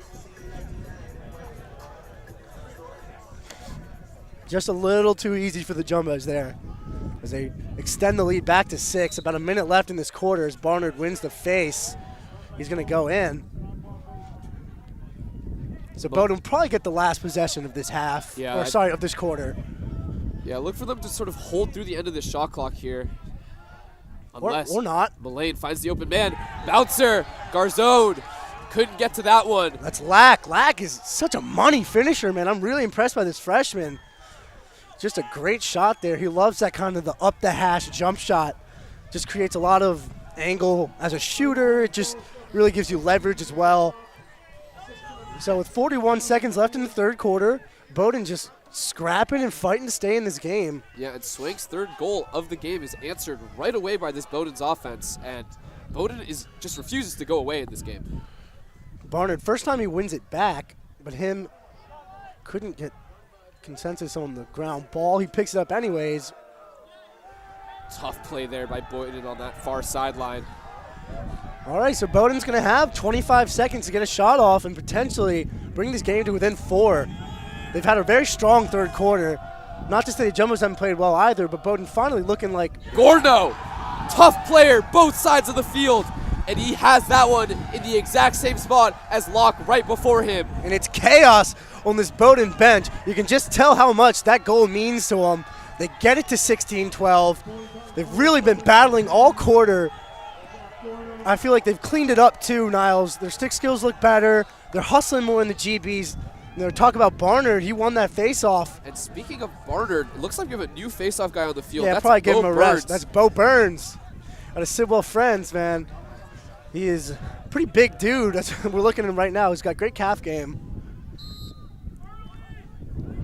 And Burns will fight for it. Yeah, Burns. Bo Great Burns gets scrap. the face-off And win. Bowdoin, fast They'll have break 7 here. seconds. It's Mullane now. Mullane, roll Rolls. dodge, left hand. and Good save by scoops that Garzone. up. And that's a save Garzone needed. Kind of been getting shelled a little bit. Granted, they've been pretty good looks for the Polar Bears. But a good save to end that quarter. Niles, what a quarter indeed. Yeah, and you can see the energy here on this Bowdoin sideline, right? That goal by Gordo has the boys rocking on this Polar Bear sideline. Yeah, and I think, you know, some of the problems in the Jumbo's losses have been they've gone down and haven't been able to come back. We haven't really seen them in a position where they're up by a lot with a team just scrapping and clawing at their heels. Bowdoin will have to make up a pretty big deficit of 4 goals in this fourth quarter if they want to tie it up. But I'm telling you, the way they're looking now, offense is clicking. Yeah, just Man, I'm excited. Yeah, absolutely. And I mean, both of these teams are on their A game today. I mean, you can see it on both ends of the field, but I think what really stands out for this Jumbo's team is their ability to have their D-mids play both ends, right? You have players like Sam Sturham, like Joe Murtha, who are absolutely menaces shutting down offensive players, but then in transition, they're also a threat to score. I mean, that's something you can't find on every team. Oh, no, you definitely cannot. And it's just the identity of this Tufts team. You know, they push transition. When you have the ball, you are the most dangerous offensive player on the field. Doesn't matter if you got a long pull, if you're a D-mid, if you're Mac Bradle. So look for the Jumbos to keep pushing transition even though they're up. That's just, they don't change up. That's not this team. And in terms of, you know, Bowdoin trying to make a comeback, when they've pushed transition, sometimes it's been successful. A lot of the times, though, we've seen sloppiness. So they got to be smart with their possessions for sure, and they got to rely on Barnard. He needs to step up in this fourth quarter. Yeah, and for Bowdoin, I mean, you have no lack of shots, right? You have 33 shots, 19 shots on goal, but at some point, it's not about shots on goal; it's about putting them in the net. Yeah, totally agreed. I think Garzone's had a decent day. He's made the saves he needs to make, but he is getting shelled a little bit there. That was easily Bowdoin's best offensive quarter. Yeah, absolutely. And I mean, it's one of those things where it's like, they're down by 4, and against most teams, you're like, 4 goals. I mean, how can we do this? But Bowdoin just seems itching to come back. They so much energy on the sideline. They're proving that they're a very skilled team, and that's the second violation of the half on Tufts off the face-off. So the next one will result in a penalty if it occurs. Yeah, and Hesse, who had a great first half, has gone early a couple times late in this stretch. And, I mean, this face-off unit for Bowdoin has really clicked into gear. Yep, it took a little bit of slow build-up, but they're back into it. And Jumbo's back in this zone that's done them so well. Be interesting to see where Bowdoin attacks it. Sometimes they force some skip passes that aren't there. I like them just making good tape-to-tape passes. Fitzgerald looked up and saw the skip, but too many sticks in the lane there. And that's wise, right? I mean, those passes have been getting knocked down all game. They just got to dodge. They got to get a good one-on-one move. Mullane trying to turn the corner against Edelman. Or just rely on this guy.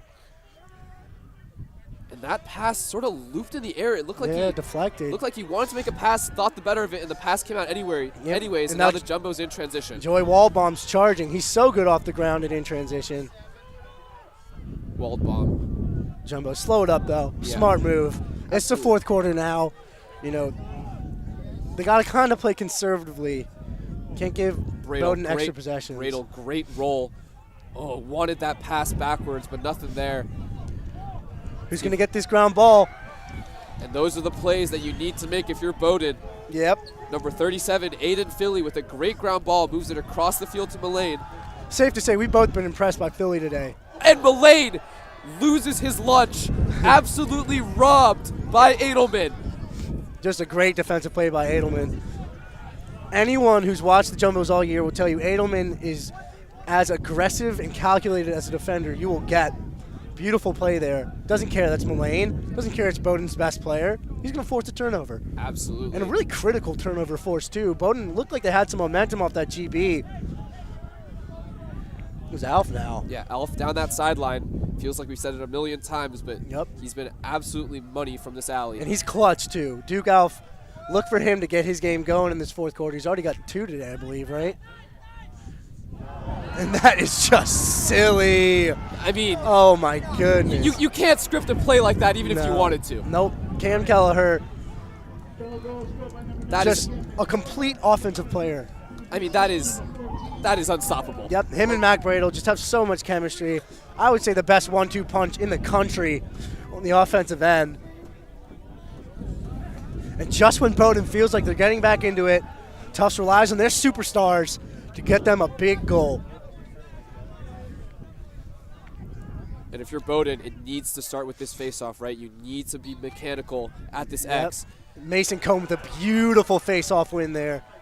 And you were talking about this earlier, but Cone is such a great face-off player in the sense that he doesn't rely just on his clamp, right? No. That's a 50-50 ground ball, and he's coming up with that 100% of the time. No, he's clearly a strength player, right? You know, Barnard's way more of a speed guy on the clamp, but Mason Cone, with the hockey background, just knows how to yuck it up.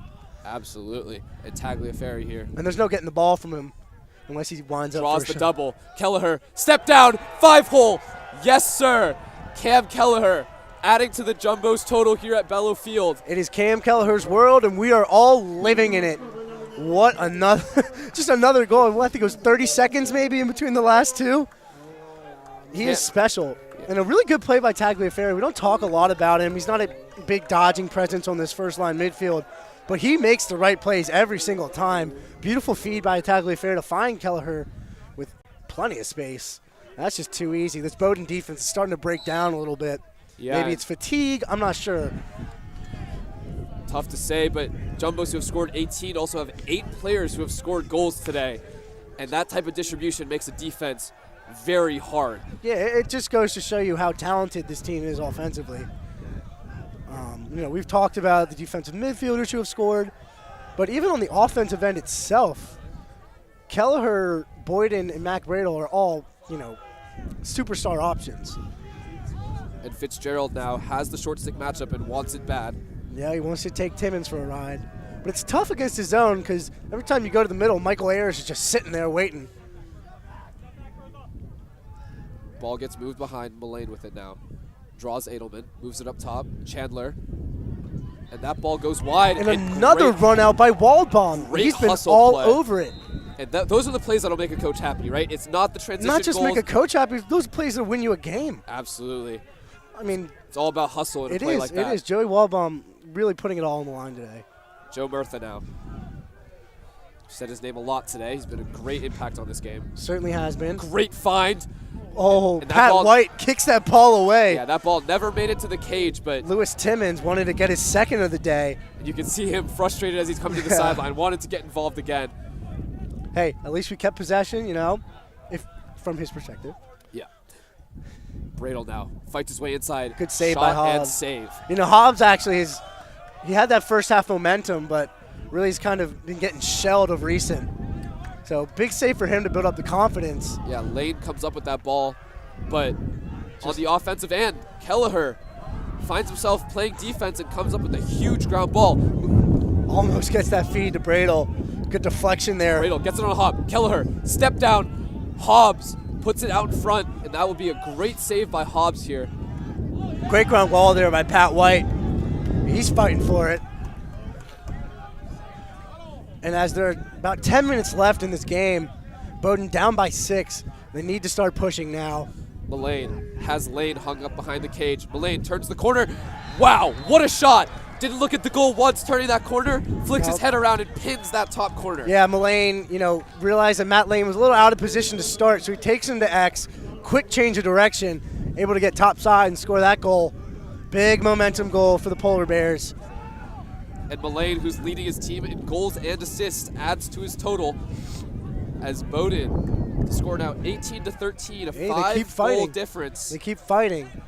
But at the end of the day, you can't go tit for tat. You got to get on a run. So yeah, you can't keep trading goals against this Jumbo's team that is more than happy to play in transition. Barnard wins and honestly, a huge we've been talking about how Bowdoin's offense hasn't been able to get it going. They're good now. It's about the defense. Kelleher's just had it a little too easy. Boyden's had it a little too easy. So this run is going to have to start from the defensive end. As Bowdoin gets another possession, though, can get this to within 4 if they score here. Fitzgerald playing pass with Chandler up top. Going to get Bernstein in there. We haven't said his name much today, but he's a capable scorer. Chandler to Byrne. Mullane behind. Edelman's been on him all day. He's played a good D on him. He's found Bernstein to Chandler. Good save by Garzone. Yeah, Garzone. Kind of an ambitious shot by Byrne. He's going to say low to high. Wow, but great ride by Lack. Garzone absolutely dumped behind the cage. Oh, and what a hustle. Joey Waldbaum. He's been all over the place today. There was an open net. The feed was looking to go to Byrne. Step down. Oh, Ayers wanted that bouncer. Could not get it to go. But Joey Waldbaum, what a defensive play. What a play. I mean, like you said, Garzone was dumped behind that cage. Yeah. No one in goal. And Waldbaum saved a sure shot on that crease. Yeah, Joey Waldbaum, man, one of the players of the game today. Absolutely. You look at, 18-13 game, you think, oh, wow, all offense. No, some of his defensive hustle plays have just been out of this world. Tagliaferri has it in his right hand. Tagliaferri wants to go. And go he does! Wow. Off one leg, pins it. Woo-wee. And this Jumbo's bench now getting into it. Tagliaferri just has such a good feel for the game, has some D1 brothers, so he certainly learned well. And, you know, in terms of just taking what the defense gives to you, he does exactly that. You never see him forcing anything. Absolutely, and the first dodge wasn't there, but the re-dodge was. Yep. And he puts them up 19-13. Yeah, that's a crucial goal. A huge goal in this fourth quarter. Started by Joey Walbaum's hustle play. That's a 2-goal swing. And that'll be a violation leading to a penalty. So just when you think the Polar Bears are going to be down and out, they get a man-up opportunity, able to put this to within 5 if they score. Faceoffs have been tough for the Jumbos in the second half. Yeah, really just hasn't been clicking for the Jumbos. Either way, they made up for it in the ground ball department, in the hustle department. And D needs a big stop here. Yeah, and you're saying the ground balls, the Jumbos with 47 compared to Bowdoin's 29. So really making a big difference down the late It is stretch. almost impossible to win a game when you have a minus 20 GB differential. Absolutely. And Bowdoin struggled on man up, but have been pretty successful today. Yeah, really they've been all right today. Really, really need this one. Good feed. There's Lack. Turns the corner. Ooh, no look. Wow. As you like it. I mean, that's a shot that you'll take every day. Yeah, I would have to agree with you there. Jason Lack, man, he is just showing out. And that's what you need, right? If you're the Bowdoin Polar Bears, you absolutely need a goal like that to turn this game around. Yeah, that's Lack's 4th of the day and his 5th shot. So talk about efficiency. He knows it. As the Jumbos cannot afford to violate on these faceoffs anymore. Polar Bears man up has looked great. And Mason Cone with a huge win. And Mason Cone, we've seen it a couple times, not afraid to run, but this time thinks the better of it. Dumps it off to Swank. Swank moves it behind to Bradle. Yep. And Bradle. You know, and Niles, in a matchup of top 10 teams, there are going to be certain areas that just really dictate how the game goes. And Oh, Boyden, great save by Hobbs. Boyden with an absolute high-to-high laser, but Maybe- Hobbs had that the whole way. Yeah, Boyden could have placed it a little better. Hobbs wasn't too tested, but those are the saves you have to make, you know? Oh, that is a scary player to see when you turn around. Yeah, Kevin Christmas. But great play by Harp, though. Clear that, so Bowdoin again can put it within 4. Mullane driving with his left hand. Moves it, snagged out of the air by Locke. That'll be Byrne pulling the ball out, looking for a dodge. Bowdoin getting the personnel on. Chandler. It's really been the first midfield all day. Yeah, and Bernstein seems to have made his way onto this first midfield. No, listen, Bernstein's out there. He's kind of like a Tagliaferri, just, you know, role player, but can certainly score. Very fair. Here's Fitzgerald. He's been creating offense all day. Fitzgerald to Chandler. They've used a lot of this shot clock. Byrne with the with toe that drag. Garzone meets him low. The ball And- bounces around the and net. refs. No goal. And wow, You're what going a to say defensive no goal. stop there. Might have to get the VAR out. Just kidding. We don't have that. So a huge save by Garzone. Swank now. And it's just these little areas, right? Garzone makes a huge save. Things like that that just, you know, are the reason the Jumbos are up right now. As well as Cone's face-off play. He's been great, won some big ones down the stretch. Bradle trying to turn the corner, dumps it. Swank, and I mean, you can't have it any easier than that. Yeah. Swank one-on-one with the goalie is going to have that every day of the week. Mac Bradle floating in midair to find Swank there. You can throw whatever you want at Mac Bradle, but he's going to find the weakness in your defense. And this Jumbo's attack has been outstanding today. Yep, they average 20 a game. They've reached their 20 with 6 minutes left. So, you know, nothing new from the Jumbos. Just lighten up the scoreboard per usual. And the Jumbos now have 63 shots this game. Yeah, they've had what they wanted on offense. It's hard to like pinpoint where the defensive breakdown has been for Bowdoin. Maybe at the end of the day, it's just every offensive player really clicking. And Cone, another tough face-off win. Cone has been really, really solid this game. He's been crucial. I mean, Cone has been crucial to this Jumbos team so far.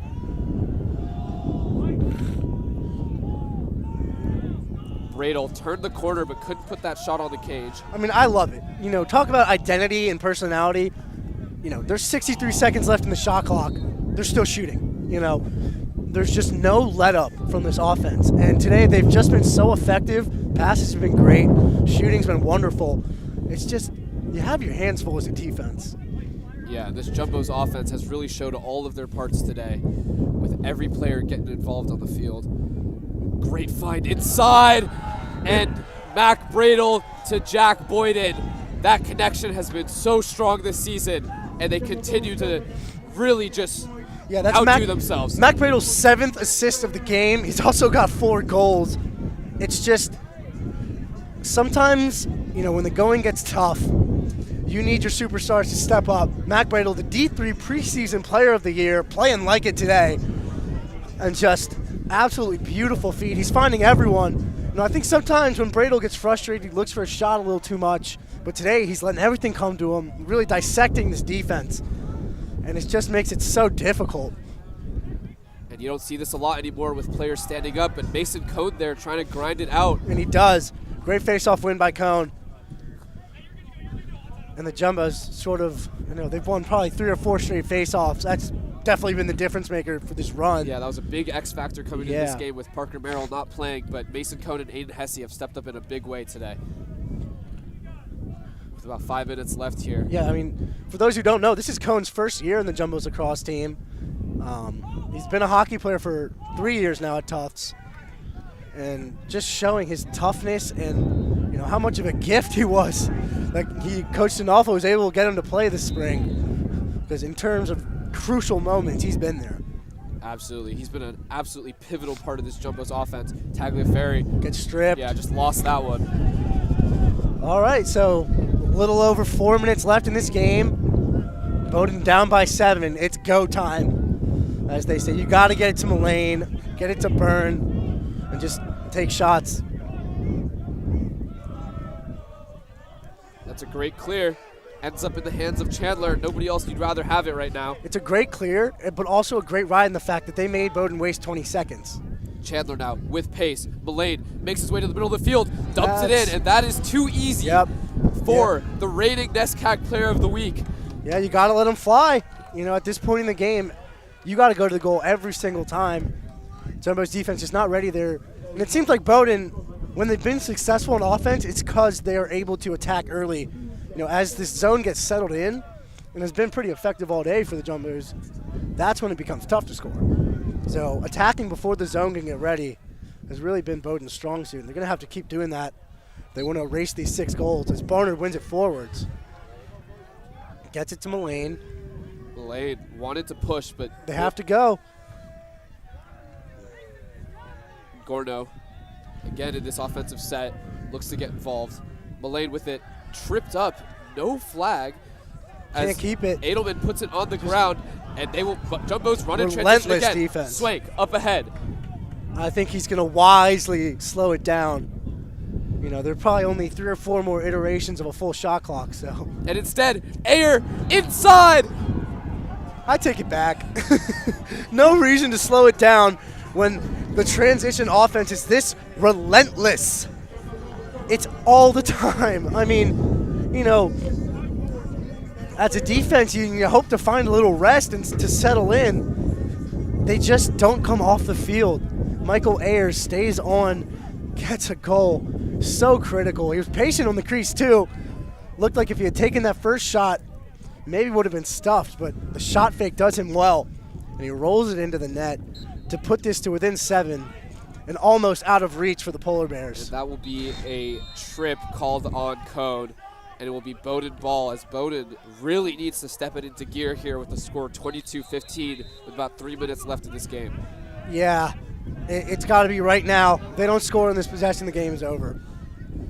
Could not agree more, as Fitzgerald set up his alley dodge.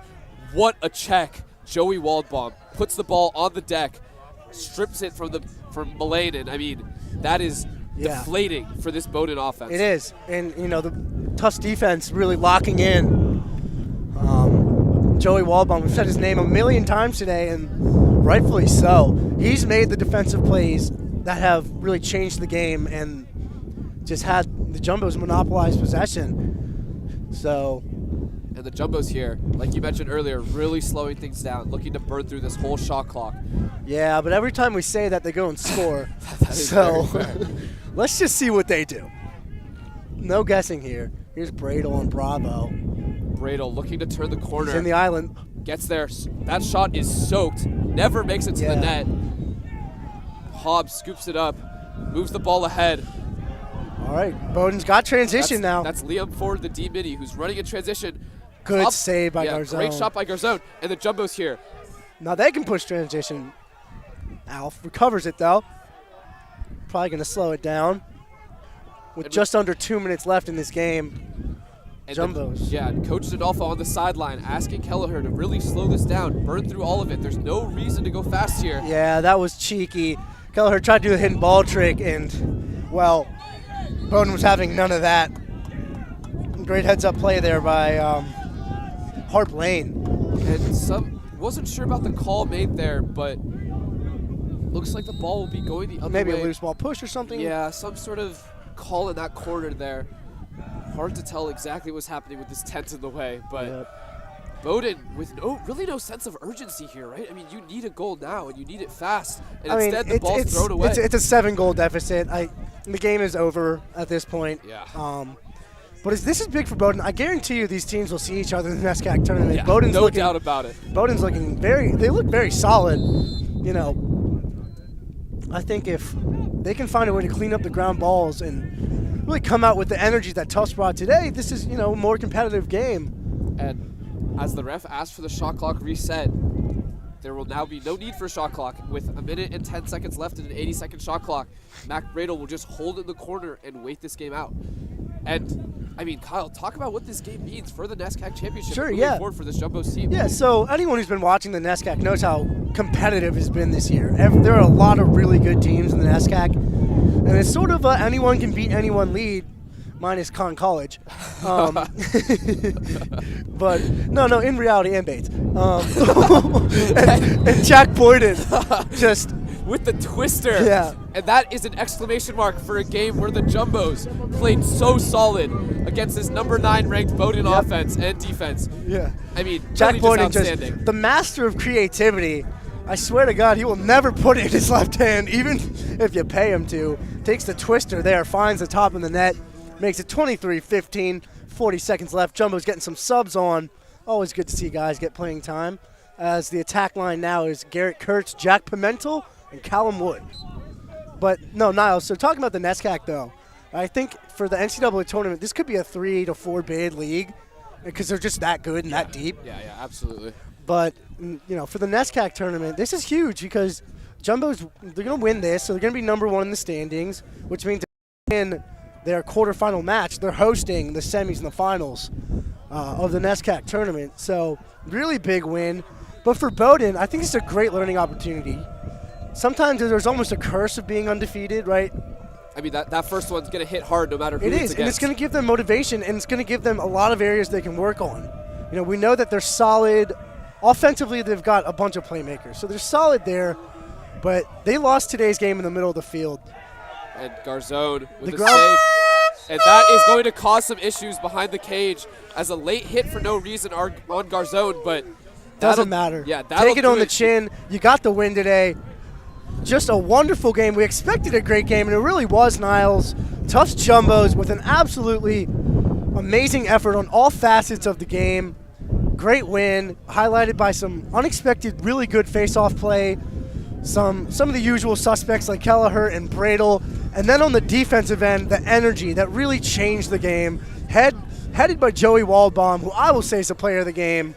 Just a wonderful effort. And it's not just Joey Waldbaum, right? It's those the whole defensive team, middies that we were talking about, and the right? team mids. It's just, I mean, the Jumbos were just absolutely dominant tonight. Yeah. So I'm Kyle Lamante with my boy Niles Lowe. We thank you for joining us for a wonderful night of NESCAC lacrosse. Stay tuned. We might have a post-game interview if we can get one.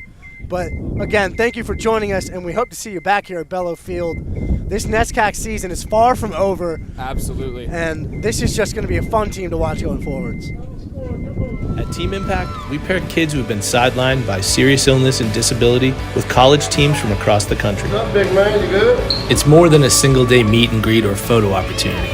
Our program places kids on a multi-year journey, becoming true members of a collegiate athletics team. We are Penn State.